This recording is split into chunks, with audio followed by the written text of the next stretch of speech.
You see this guy? This is my son swimming in the ocean. We are witnessing a very important moment. Why? Because his fear actually happened. Hold on, let's rewind a little bit and I will tell you what happened.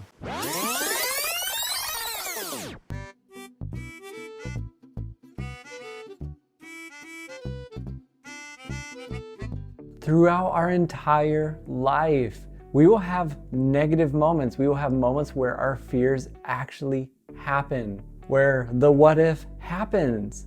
And what are we supposed to do with that when it does? Whenever we have a moment of anxiety, a moment where our fear actually happened, one thing that we can do that is really, really helpful is we need to teach our brain that that negative experience that we had is not going to have any power. You think about every time in your life your brain has ever said, I knew that was going to happen. I just knew that bad experience was going to happen. But guess what? We didn't really know it was going to happen. We just assumed it was going to happen because that's kind of what our brain does. It comes up with some negative thoughts, some negative experiences to almost prepare us for those bad experiences. So when these fears actually happen, depending on what it is, we want to engage with it again. We want to do an exposure with it. We want to expose ourselves to the uncomfortableness that comes along with these negative experiences. Because if we don't, what ends up happening is our brain says, that thing is dangerous. Don't go do that thing again. Wow, I will make sure to make you feel anxious about the next time you go through that experience because I do not want you to go through that again. This can work with so many different negative experiences where the fear actually happens. So if I raised my hand in class and I made a comment and I feel like people are looking at me and they're snickering, my brain's like, well, that was a bad experience. Don't raise your hand. Don't say anything else. So what I'm talking about is I actually want the person to raise their hand again.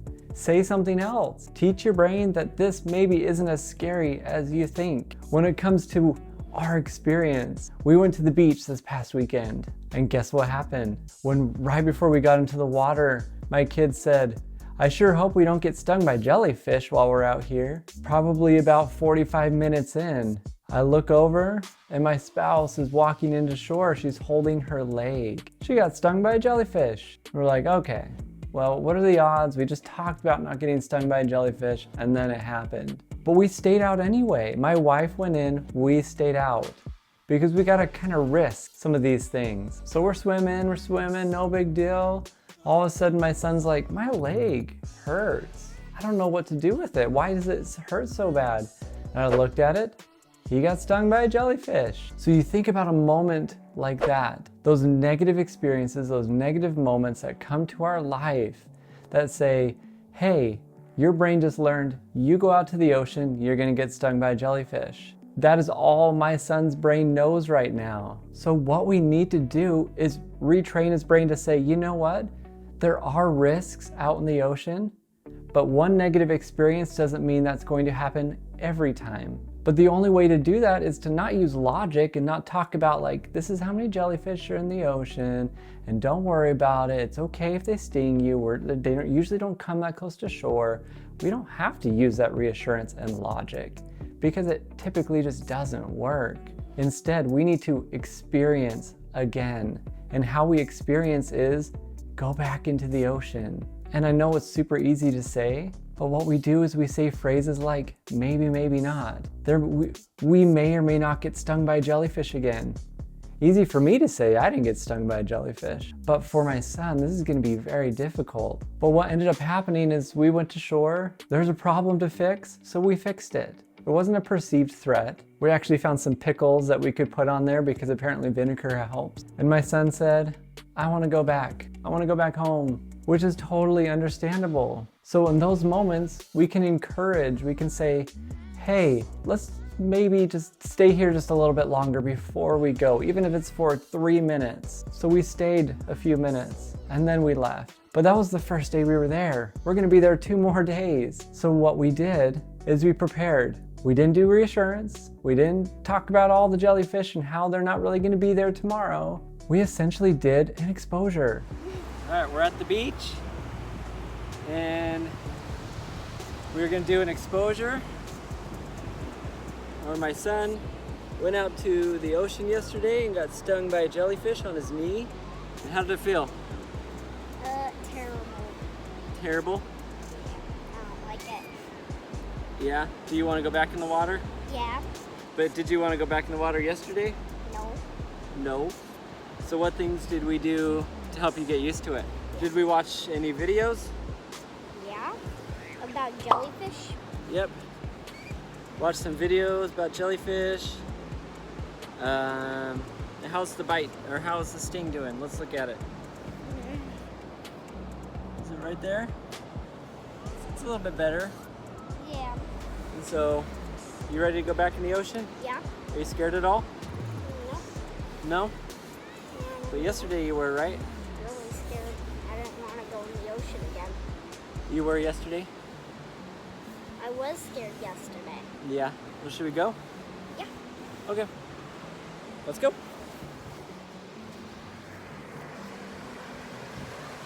Woo!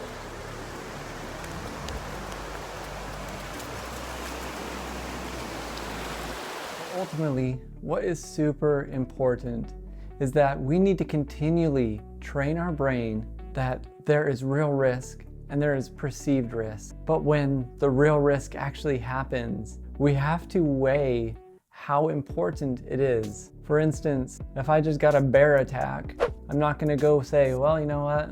Nate told me I need to go face my fears, so I'm gonna go back in that den of bears and risk it again. Like, that's pretty crazy. Instead, what we need to do is say, jellyfish, I don't know. There's tons of people out there. I'm guessing it's gonna be fine. We'll see, it could be, maybe not. We're keeping it uncertain on purpose because we really don't know. But we know we wanna live life. We know we wanna be happy. So let's be happy. Let's take these risks that we need to take in order for our brain to say, hey, this was a really bad experience and a good story someday, but let's enjoy life.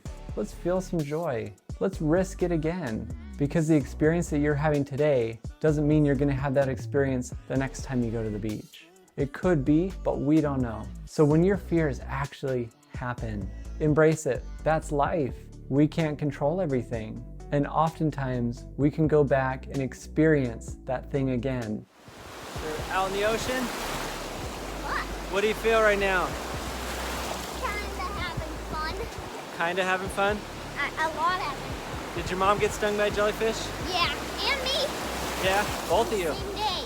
We're taking risks. We're always taking risks, so we gotta keep going.